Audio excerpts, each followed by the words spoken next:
Good evening from the Munich Security Conference. I'm Yalda Hakim. Tonight, Europe's defence ministers are meeting here against an extraordinary backdrop as the foundations of European security are shifting. US Vice President J.D. Vance told the conference earlier this evening there's a new sheriff in town, and that man, President Trump, believes European countries must play a bigger role in the defence of the continent. The Trump White House has opened up a rift with Europe and NATO, mostly critical over the endgame in Ukraine. The message coming loud and clear from Europe's defence ministers is that there can be no negotiations on ending the war without Ukraine and Europe at the table. The UK insists that Ukraine is still on an irreversible path to join NATO, but President Trump says he can't see any way that a country in Russia's position could allow Ukraine to join the alliance. Many here fear the White House is prepared to abandon Kyiv. The post-war consensus is looking a little threadbare tonight. Well, Sky's security and defence editor Deborah Haynes has tonight's first report. They came expecting to hear about global threats and how to end Russia's war in Ukraine.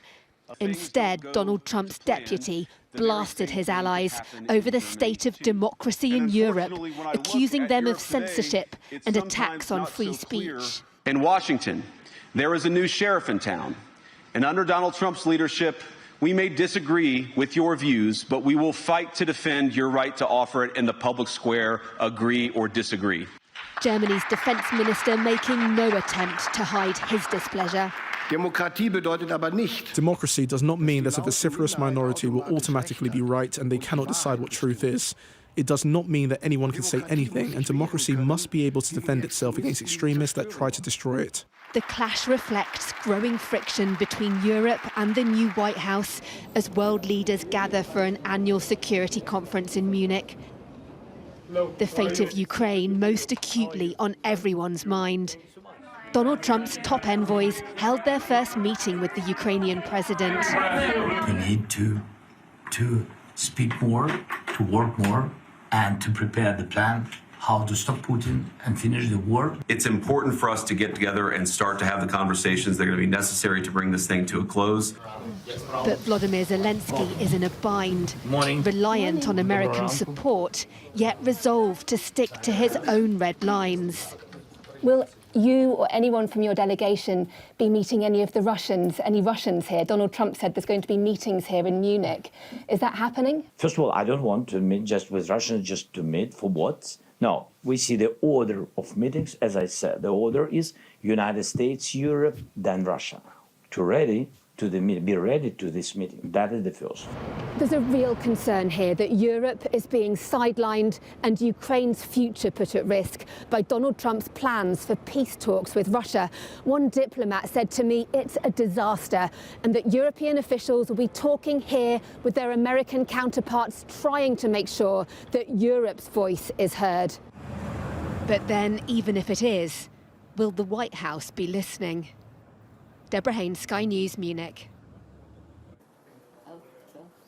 Well, we'll be hearing more from our security and defence editor Deborah Haynes in just a moment. Plus, our Moscow correspondent Ivor Bennett, our international affairs editor Dominic Waghorn, and our US correspondent James Matthews later on in the programme. But let's just bring you up to date with the latest developments in the war in Ukraine. Now, as it approaches its third anniversary since Russia invaded the country, fighting has ramped up considerably. This morning, there was an attack on the Chernobyl nuclear power plant. These are the pictures of that explosion, which Ukraine's President Zelensky has blamed on Russia. The Kremlin has denied any involvement. Russia has made considerable gains in the Kursk region. A top Ukrainian commander says Kyiv currently holds 500 square kilometers of the western area. This is a significant decrease from the 1,300 square kilometers Kyiv had controlled over last September, though its losses have been stabilized recently. Russia currently occupies around 20% of Ukraine, including parts of Luhansk, Donetsk in the Donbas region, plus parts of Zaporizhia and Kherson. and Crimea, which was occupied in 2014. On the southern front, Ukraine has lost Toretsk, but is still holding on to the strategically important centres of Pokrovsk and Chasiv Yar, despite months of Russian attacks. Overnight, on Wednesday, Ukrainian officials confirmed that Russia launched 140 drones against Ukraine, with damage and injuries confirmed in Odessa and Kharkiv. And last week, Russian shelling destroyed a house near the front line in eastern Donetsk, killing 2 people. And our security and defence editor, Deborah Haynes, is here with me now. Debs, I'm just talking about the situation there in Ukraine. You've seen the reality in Ukraine. You've just returned from there. You're due back there in a few days' time. And then, of course, we've seen the reality here in Munich, where European leaders have been more or less lambasted by the vice president, who didn't even really mention Ukraine in his speech. And, of course, we've had more than the last sort of 48, 72 hours of Donald Trump talking to Putin and making concessions before anyone's even gotten onto the negotiating table. It's such a difference, isn't it, compared to last year, when you'll remember, like, Vladimir Zelensky was here, you had the previous Vice President Kamala Harris here, and it was all about the Vladimir Zelensky show and supporting Ukraine. Whereas now you really feel as though, the president is here again, but he's really needing his voice heard, and yet the dominating overtures are coming from the White House, and it's really hard to push back against that tide. But it was interesting. The Ukrainian president, spoke to a few journalists earlier this morning, and I was in the room, and he was describing his idea about what a secure peace could look like. And it's very stark in terms of these security guarantees that are so crucial for Ukraine. They are most worried that any kind of ceasefire just gives Russia time to rearm and reattack, and they want to prevent that. They don't believe any force without America involvement would deter Russia.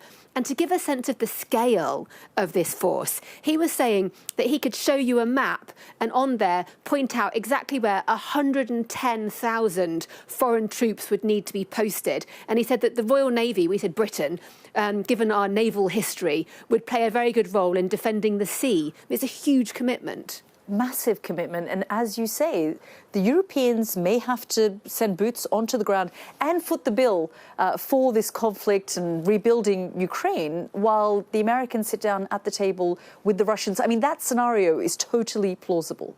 It really is. And that's why you're getting this proper sense of alarm on the European side, that they are being sidelined, that decisions are being made about their continent without them being in the centre of that. And it's really interesting, isn't it, the language we're hearing from the Germans, being very bolshy and forward-leaning in their criticism of the way that Donald Trump is handling this. You had Boris Pistorius, the German defence minister, yesterday in the NATO ministerial in Brussels, coming out and saying that it was, regrettable that the US were giving concessions before the negotiations had begun on Ukraine.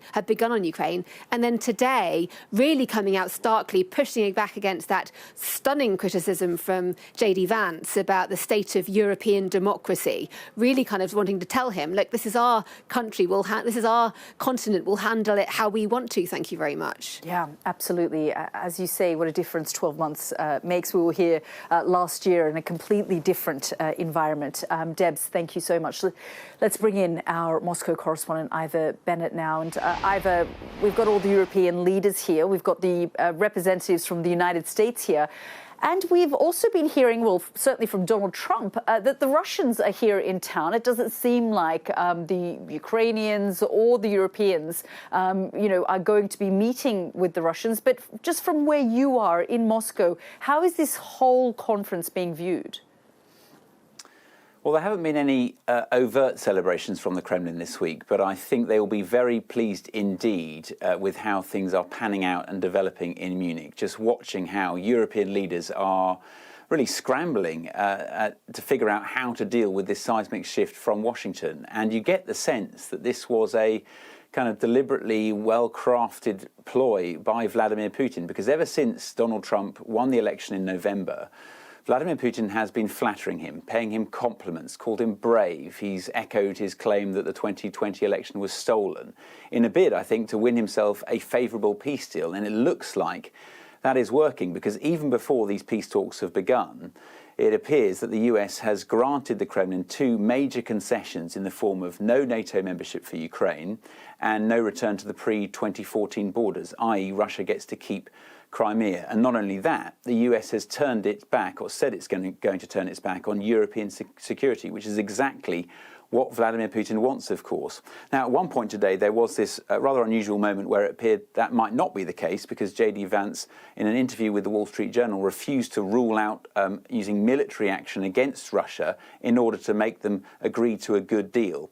But since then, it appears that was more an attempt to appear as an honest broker rather than a credible threat, because his office has actually since rowed back on that, saying that no, we weren't threatening Moscow. But it's comments like that that I think Ukraine and President Zelensky will seize upon to say that, look, you guys are just freewheeling here. You're shooting from the hip and you don't actually have a credible plan for peace.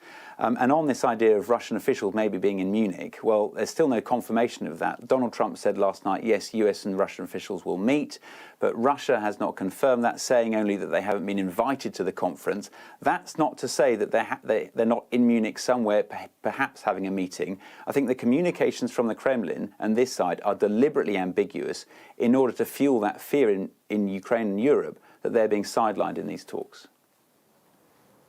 Ivor, thank you so much for bringing us up to date there from Moscow. Now, in a speech earlier today, Vice President J.D. Vance criticised Europe and the United Kingdom's democratic values, saying the Cold War's winners were unrecognisable. Have a listen. As it turns out, you can't mandate innovation or creativity, just as you can't force people what to think, what to feel, or what to believe. And we believe those things are certainly connected. And unfortunately, when I look at Europe today, it's sometimes not so clear what happened to some of the Cold War's winners. I look to Brussels, where EU commissars warn citizens that they intend to shut down social media during times of civil unrest the moment they spot what they've judged to be, quote, hateful content. Or to this very country, where police have carried out raids against citizens suspected of posting anti-feminist comments online as part of, quote, combating misogyny on the internet. And perhaps most concerningly, I look to our very dear friends, the United Kingdom, where the backslide away from conscience rights has placed the basic liberties of religious Britons in particular in the crosshairs.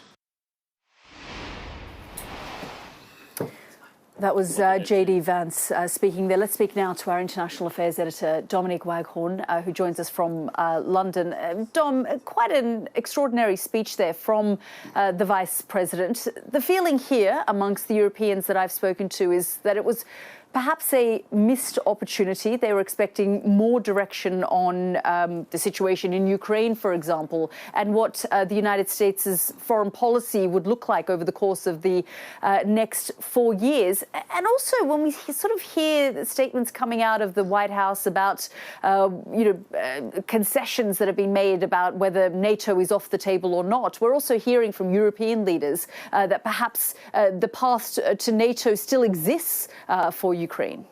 Yeah, I think, J.D. Vance's speech has raised eyebrows. I think people regard it as being pretty off-beam and pretty rich from a man who still insists that the 2020 election was rigged and stolen.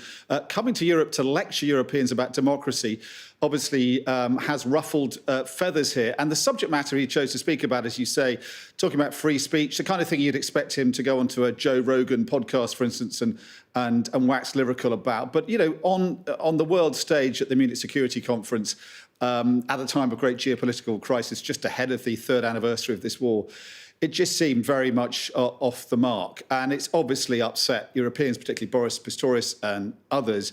But I think, on its own, you might regard it as being, a sort of off-beam speech from a rookie vice president. But the fact this is part of clearly a choreographed plan of action by the Trump administration. It's a triple whammy of Trump phoning Putin, Pete Hegseth, the new defense secretary, coming here and saying what he said about American security that's been the pillar of European security, American military might, for 80 years, that being taken away. America saying now it can't have America's back, and that is a fundamental challenge to the transatlantic relationship. And what he said about Ukraine, all these things, I think, have left people completely in state of disarray and dismay in Munich, and left the Ukrainians extremely worried about the future.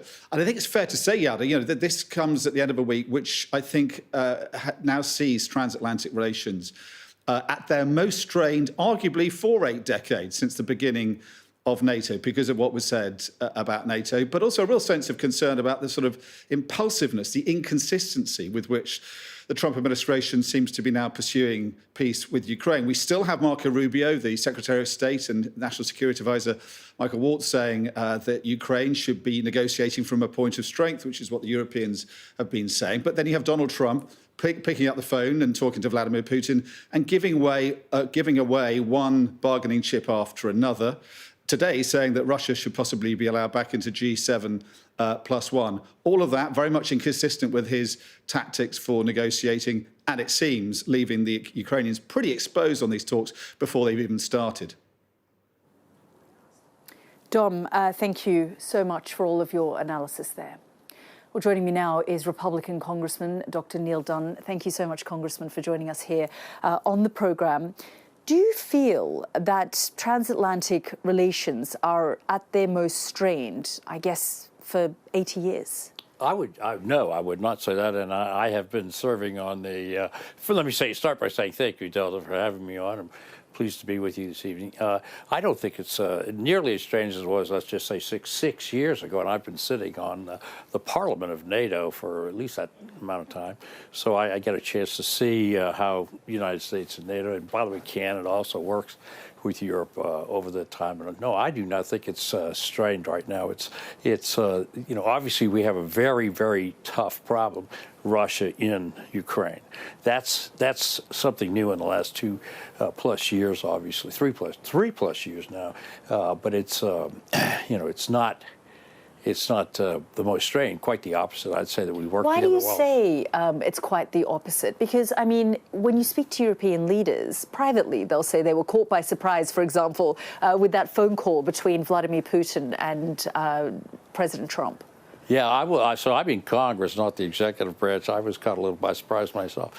But this is part of the rough and tumble of a new administration, I think. We all know from his first administration that he tends to do a lot of things autonomously. But in the end of the day, let's remember what he did in the first administration. He plussed up the money to NATO, made NATO stronger, got everybody in NATO to put more money into it. Everybody's working better together with more focus. And he also built up our. Do you think then that Europeans just think this is a different style of leadership? It's Donald Trump. It's at how he works. Listen to the substance. I mean, today I interviewed Ursula von der Leyen, who kept saying, listen to the substance, which I found interesting. I think not only listen to the substance, but also look at Trump 1.0. I mean, if you really look at what he did during the time he was the president the first 4 years, it really speaks to peace through strength, face forward, doesn't, give up to anybody. Do you think, though, that ultimately Ukraine is going to become this administration's Afghanistan? We saw during the Biden administration the abandonment of Afghanistan, and now the Ukrainians have that same concern. Well, no. The short answer to that question is absolutely not. The way Afghanistan ended last time was absolutely abysmal. I was on active duty when Saigon fell. I never thought I'd see anything like that again. That was worse. Kabul was worse. And no, you will never see that. That was a failure of strength, frankly. So the fact that Donald Trump, Pete Hegseth are saying things like, look, NATO is off the table in terms of membership for Ukraine. Right now. Right now. But do you think that they should even be saying these things before the negotiations have... Yeah, everybody negotiates in different ways. But, we know that right now, if you're in NATO right now, Article 5 gets tripped. And that means if you have an invader in your border, all of the NATO countries are coming to your aid, and I mean military feet on the ground. And so, right now, obviously, Russia is occupying parts And of what it. security guarantees does Ukraine get then to ensure that it doesn't become Afghanistan? We've talked about a number of those. Some might be an automatic tripwire that if they proceed with further invasion, or if after all the ceasefire is over, they come back and invade again. Because remember, Russia had signed a treaty to protect Ukraine. This isn't the first time the West has negotiated with... This isn't the first invasion Putin has done either. It's like his ninth. So, I mean, you know, he has a record of advancing across Europe. That's his intention. That's his plan. He's not going to give that up. So, I mean, they need to know that if anything else happens to Ukraine, they're automatically in NATO, and they ought to be in NATO anyways as soon as they qualify. But no U.S. troops on the ground either. Unless they get in there, if they're a partner in NATO, that's U.S. troops on the ground. But part of this deal is what we're hearing, that no path to NATO membership for now. No U.S. troops on the ground, and no going back to the 2014 borders. Well, if you put NATO, put Ukraine in NATO right now, the instant you do that, you trip Article 5, and it's declaring war on Russia. That instant, the same breath. So maybe there's another way to approach that problem besides just declaring war on Russia. So ultimately, Europe is on its own, though. They have to foot the bill. They have to perhaps send troops on the ground. I think we've sent a lot of money. We've sent more money than anybody. And, by the way, weapons. So, I mean, they're not on their own. What the reality that's settling into Europe is that America has divided attentions. We don't pay less attention to NATO than we ever did, but we do have our reserves are split. You know, all the reserve attention that we have is divided up between two sides of the world, and we only have a finite amount of resources. So we are just as committed to the Indo-Pacific as we are to Europe. We have to be. And by the way, NATO has to be committed to the Indo-Pacific too. Jens Stoltenberg himself said that. Well, Congressman, really good to talk to you. Thank you so much for sharing your thoughts with us. Thank you. Well, listening to all of that was our US correspondent, James Matthews, who joins me from Washington. James, we're just listening there to the congressman, Republican Congressman Neil Dunn, who had more of an optimistic tone in terms of transatlantic relations. He doesn't believe that they're strained at the moment, that European leaders ultimately believe that this is just Donald Trump being Donald Trump. Yeah, hi, Yalda. I can tell you that Republican view is not shared across the aisle here in Washington, certainly. I spoke to a Democrat, a senior Democrat, in the past hour. He says he's very worried at what he's heard out of Munich today.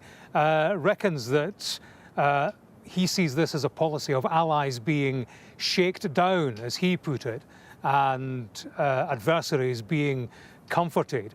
I asked, well, do you think it's a naivety on Donald Trump's part? The answer was no. I think it's actually part of a wider plan here and there to bring about change, political change, along white nationalist lines. So that's one view from Democrats. I tell you that because it was told to me. I think J.D. Vance's visit to Munich, to Germany, has been much untypical for a US vice president. He met, Yalda, with the leader of the AFG party, the Nationalist Party. He also met with the other two major parties who are in the running for elections there. But an untypical diary date, I think. In terms of what he could have said in that set-piece speech, he could have settled the horses in Kyiv. He could have cleared up mixed messages about Ukraine's involvement in negotiations, about its sovereignty and about its ownership of land. And there would have been comfort in that. But I think what he's done is caused further confusion and uncertainty. European allies are looking for certainty in Donald Trump. They are looking to decipher what Trump 2.0 means for them. What they got was a speech berating them, and there was further uncertainty, I can tell you, Yalda, in an Oval Office briefing. Donald Trump was signing an executive order, his latest, and he was asked the question, who's to blame for the conflict in Ukraine, Ukraine or Russia? Take a listen to his answer. Yesterday you mentioned that you thought Ukraine's NATO aspirations were one of the main reasons that the war broke out. Who do you blame for the war, Ukraine or Russia? Well, I think that there were a lot of people to blame. All I can say is very simply, if I were president, that war would never have happened. I think what European leaders have heard in Munich is very much in keeping with the Trumpism that we are experiencing here. This philosophy of change. Change is here, change that suits the United States and hang the consequences for American allies. It will be the conversation across the table when Sir Keir Starmer comes to Washington in a couple of weeks' time. Donald Trump said in that news conference that would happen face to face. It happened in a phone call in the past 24 hours. The British Prime Minister had dinner with Mark Burnett, Trump's representative in the UK, the producer, of course, of the TV show The Apprentice. When Starmer comes to DC, it will be especially challenging discussions, I think, for the special relationship. Indeed. James, thank you so much for all of your analysis there. Well, still to come on this special edition of the World Programme. Stay with us because we've got Estonia's foreign minister who says his country's support for Ukraine is unwavering and Ukraine's future is in NATO. Join me for that live.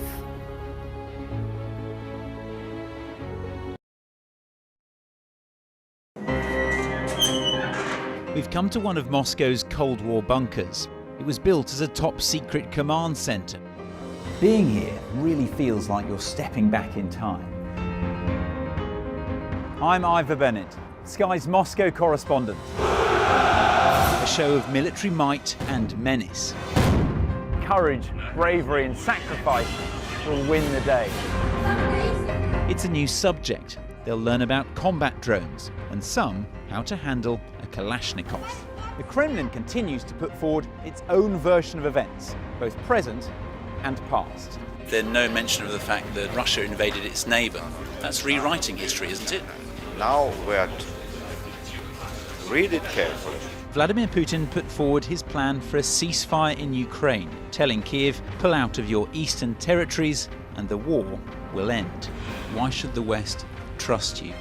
Frankly, I don't care whether the West trusts us or not.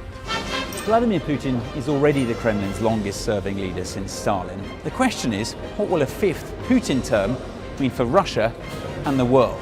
Why do you support Vladimir Putin, Mr. Segal? I can't answer questions that stupid.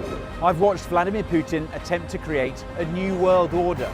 The St. Petersburg Economic Forum was the backdrop to Vladimir Putin's latest verbal volley that Russia could send missiles to other nations to target the West. Ambassador, I wonder, shall we have a quick word for Sky News? Is the West right? Are you fueling Russia's war machine? Swedish media, oh my God, you're not afraid of being here. American journalist Evan Gershkovich is on trial here, who was first on display. Russia says Evan Gershkovich was caught red-handed, but has never produced any evidence to back that up. Sky News. Get the full story first. Mandatory evacuation, you must leave! For many people, Harvey is far from over. People here believe the water will be this deep for weeks. I'm Greg Milam and I'm Sky's Chief North of England correspondent. Are you trying to run me over, Sir Philip? No, go away. Look like it, sir. Will you respond to those who made accusations, Sir Philip? Can you go away? Sky News, the full story first.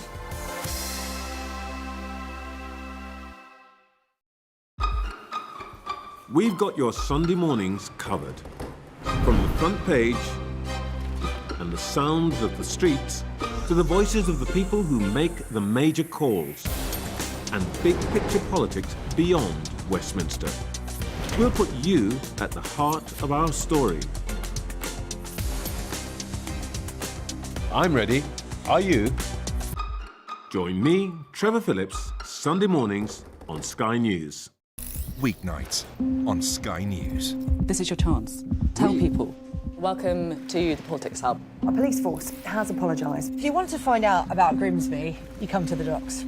I'm live in Jerusalem. Are you not concerned that that could lead to all-out war? Hello there, good evening. There are fears of an upsurge in violence. What's at stake here? You are watching the press preview, a first look at the front pages as they arrive.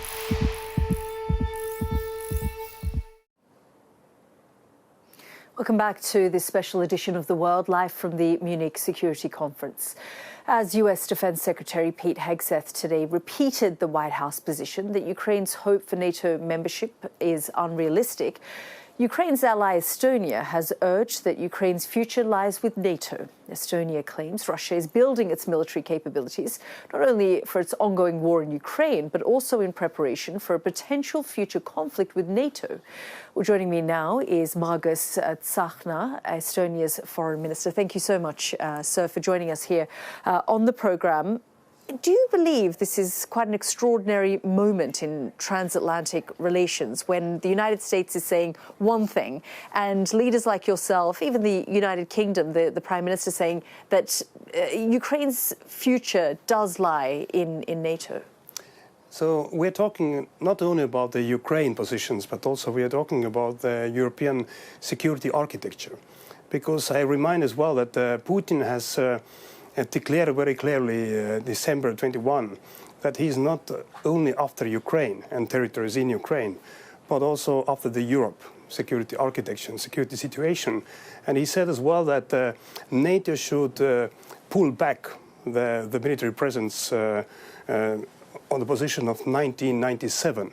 It means Finland, Sweden, Estonia, Latvia, Lithuania, Poland, Romania out from NATO. And after this phone call with President Trump, he repeatedly, Putin said that the main point is to negotiate about how to take down this kind of, as a result of the collapse of Soviet Union, the main reasons of this aggression what we have. So we are not talking about some territories in Ukraine, if we are starting to talk about peace. But we are going to talk about European security. Are you worried about what kind of deal may emerge, especially if Europe is not at the table? Of course, if you are talking about Ukraine, Ukraine must be there. If we are talking about Europe, Europe must be there. Of course, Europe must do more. But I'm critical about this position about President Trump as well, of US as well, to take down the opportunity that Ukraine will become the full member of NATO. So it is weakening our positions. Americans are saying they're talking about in this moment, because if they do bring Ukraine into NATO, it triggers Article 5, which means they don't want to do that at this point. So this point we definitely understand, because we are in the middle of the hot war situation. And we understand as well that instead of having conversations with Putin about security guarantees, we need to discuss amongst allies with Ukraine, Europe, and also US about what will be these working security guarantees till Ukraine will become full member of NATO. And I mean the military presence there. So Europe must stand up as well to put the proposal on the table. Do you think European leaders are currently quite weak in their position? I mean, when we talk about defence spending, for example, and European leadership when it has come to certain things like that. This is one thing I totally agree with President Trump and many other presidents before, that Europe must pay more. Estonia, Latvia, Lithuania, Poland, we are doing 5% next year. So we pay a lot, and not because of President Trump, but actually because of the real need for to fulfill the caps of our defense capabilities.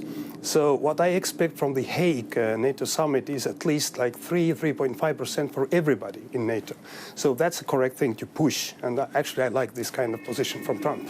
The Americans say that no American troops on the ground in terms of offering security guarantees to the Ukrainians, and it'll probably have to be Europe that foots the bill for this conflict, for the reconstruction of Ukraine, and perhaps having European troops on the ground. But can Europe do it without the United States? So we need to start from the right order, in the meaning that first thing to push Putin to the corner, not to give away our positions as a membership of NATO, talking about territorial integrity and so on. But if we are going to talk about military presence, of course Europe must take a lead. But be honest, we need, of course, US support. So we need to have a common approach based on the NATO understanding or some kind of coalition. But there must be US backup as well. Do you feel that the West in this moment is united, European leaders and the United States, with Europe? I think that after the President Trump's call to Putin, Europe is more united than ever before.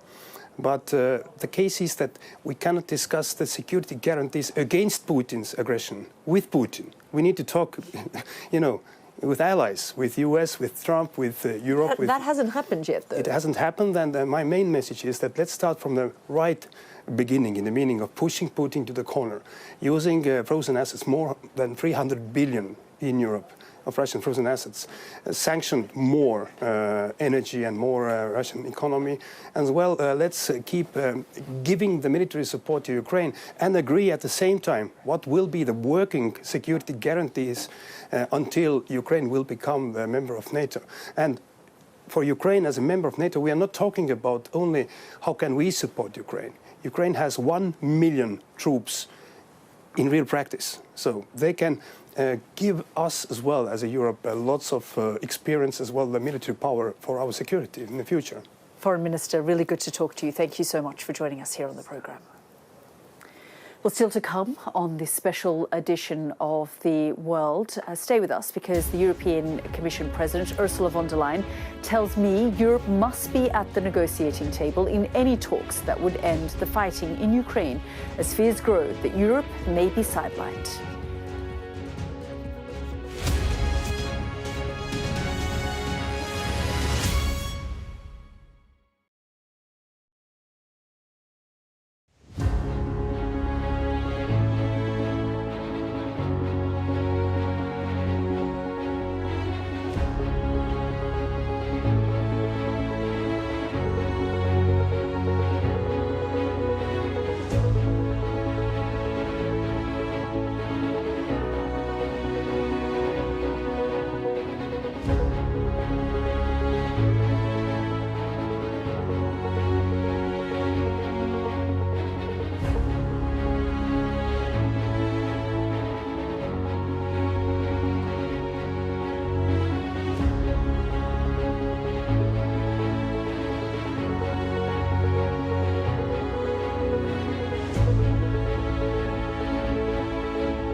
I saw police being forceful, pushing young men and women to the ground as they made almost 100 arrests. Will the cold affect your voters? Well, we have a lot of tremendous support. Free, wherever you get your news. The people here know that worse storms may well be on their way. I'm Martha Kellner and I'm Sky's US correspondent based here in Los Angeles.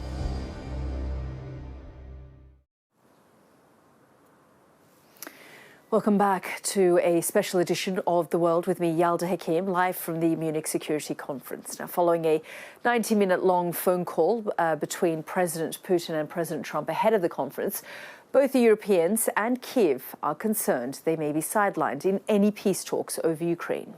Earlier today, I spoke to the European Commission President Ursula von der Leyen. Have a listen. We have the experience of now almost 3 years of an atrocious Russian war in Ukraine, basically at our borders.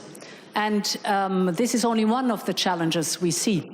So it's absolutely clear, and it is this mentality of urgency that I was asking for, that we have to develop and therefore step up defense. We have for too long, I mean the last 2 decades, kind of outsourced defense and security or underinvested in it. And now we see that there's an enormous gap that we have to close.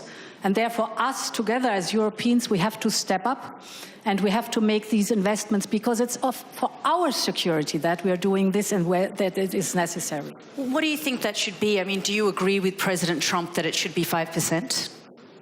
Look, for us it's important that we close our capability gaps, and there's a process in NATO that has defined what the capability gaps are. So spending must increase without any question, but important is that we get the right capabilities for the investment that we are doing, and therefore filling these investment gaps, this must be our goal, as rapid as possible, with the norms and standards of NATO, because for me it's very important that we are absolutely complementary with NATO. We need each other.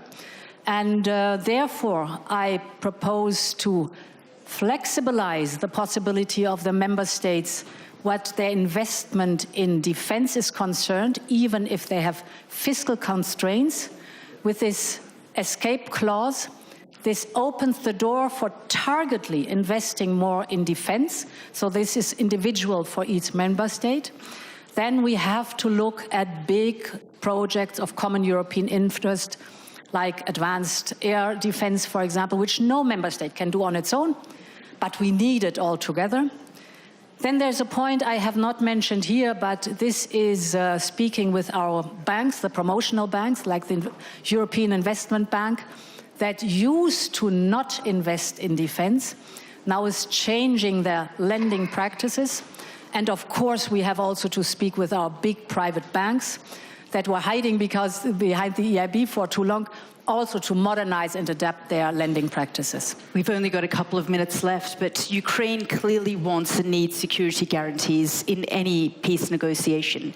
Is Europe capable of providing them without the US, even if that is not the preference? So I think for European, as it is not for me to discuss in detail the security guarantees with the United States, because this is a NATO matter. But I think we have to convince all of us that this is a matter of providing security guarantees by countries from the European Union. Including troops on the ground? But listen, this really is the competence of the member states. This is certainly not me making them or proposing them how they have to act with their troops. They have the complete competence of their troops. But I think in general, if you look at any kind of security matters concerning Europe and NATO, we all need each other. In other words, the backing of the United States is needed as the European Union, but also the UK or Canada, for example, to take others. Norway are also needed in the concert of supporting each other. Will Europe be at the negotiating table? Absolutely, because Ukraine needs a just and lasting peace. If we want to achieve this goal, and it's very important that we have a true peace, because as I said, others are watching, whether we stick to our principles or whether we give up, then this is only possible with the European Union standing by Ukraine, because one of the components you just mentioned is security guarantees. Another component is the accession process of Ukraine to the European Union, preconditions to have a just and lasting peace. And therefore, the answer is given by itself.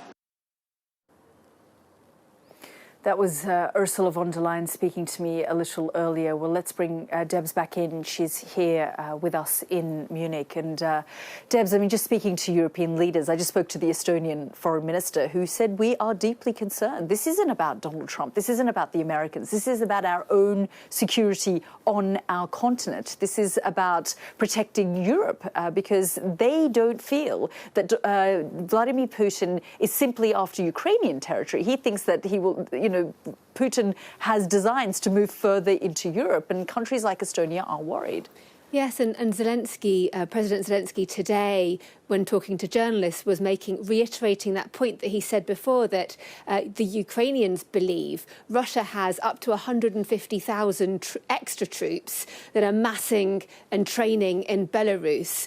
And he was speculating maybe they might be used to pose a new threat to Ukraine in the north, or maybe to Poland, to the Baltics. I mean, that's not been confirmed by Western allies, but it gives you a sense of that real nervousness. And other countries, Denmark, a lot of the Nordic countries, their defence chiefs have been warning about the potential for a wider war. But the problem that the Europeans have is, frankly, their decision at the end of the Cold War to take this peace dividend, as Ursula von der Leyen was saying to you, and invest instead on nice-to-haves like health and education, things that you can't have if you haven't got security, it's coming back to bite them. America has a really good point when it says that the Europeans need to start paying for their own defences. But the big problem is, when they talk about paying, it's not actually doing, and until they actually do it and bolster their defences, they are going to struggle to be heard. Yeah, absolutely. And the big question is, where will they get these funds from? Thanks very much, Debs. Well, there is a nervous and unsettled atmosphere here in Munich. Long-standing assumptions on US support for Europe and Ukraine and NATO alliances are being questioned. Critical friendship is the basis for those alliances, but the language coming out of the Trump White House addressed to this conference is more critical than friendly. Well, that's it from this special program from me and the team here in Munich. Goodbye for now.